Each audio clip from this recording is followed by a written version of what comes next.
Matapos ngang mahigit 2 taon dito ng hindi paglalaro ng Chicago Bulls guard na si Lonzo Ball dahil sa pagkakaroon niya ng knee injury ay nakapag-secured pa rin ito ng isang malaking kontrata para dito sa Bulls na nagkakahalaga ng $21.4 million para sa kanyang huling season dito nga sa kontrata niya sa Bulls. Ito ay ayon mismo dito sa nailabas sa report ng ESPN.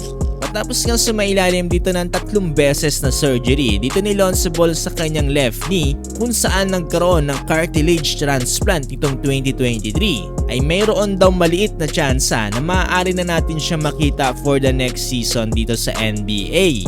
Pero ayon mismo dito sa ESPN ay wala pa rin daw talagang guaranteed assurance na paglalaroin na itong si Lonzo Ball dahil sa kanyang damaged knee.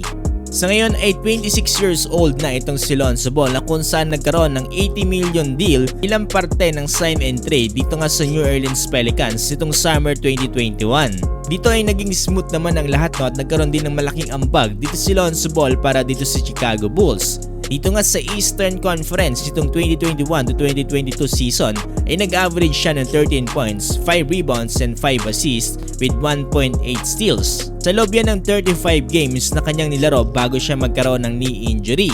Pero after nga lang ng mga sumunod na taon ay nagkaproblema na itong si Lonzo Ball dahilan para magkaroon ng malaki impact lalong-lalo na dito sa salary cap ng Chicago Bulls. Dahil dito ay madami din ng mga nanghinayang dito kay Lonzo Ball dahil higit sa lahat siya ay isang number 2 overall pick dito ng Los Angeles Lakers nitong 2017. At eventually napunta dito sa New Orleans Pelicans kasama nga dito sa parte ng pag-trade dito ni Anthony Davis sa kanilang blockbuster deal. Swerte din ng Lakers at ng Pelicans dahil maaga nilang nabitawan itong si Lonzo Ball bago pa magkaroon ng aberya kaya naman ngayon ang Chicago Bulls na ang lahat ng umaako nito. Pero kung sakali man halimbawa lang sabihin na natin na pwede na maglaro dito si Lonzo Ball for the upcoming NBA season, hindi rin naman ganun kalaki ang magiging impact na to para dito sa kanilang koponan.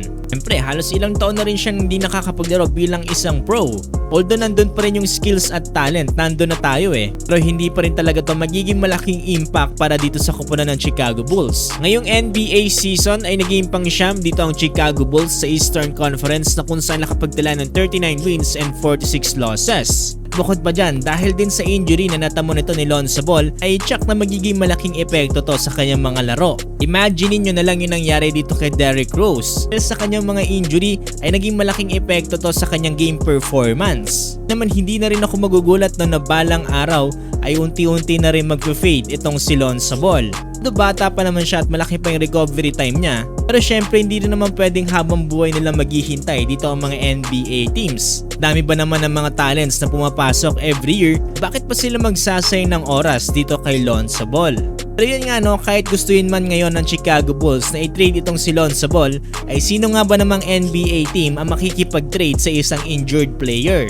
Ito ang isa sa pinakamalaking problema na kinakaharap ngayon ng Bulls. Gustuin man nilang i-trade itong si Lonzo Ball ay wala namang NBA teams ang gusto makipag-trade sa kanila. Kaya wala silang ibang choice kundi hintayin gumaling itong si Ball.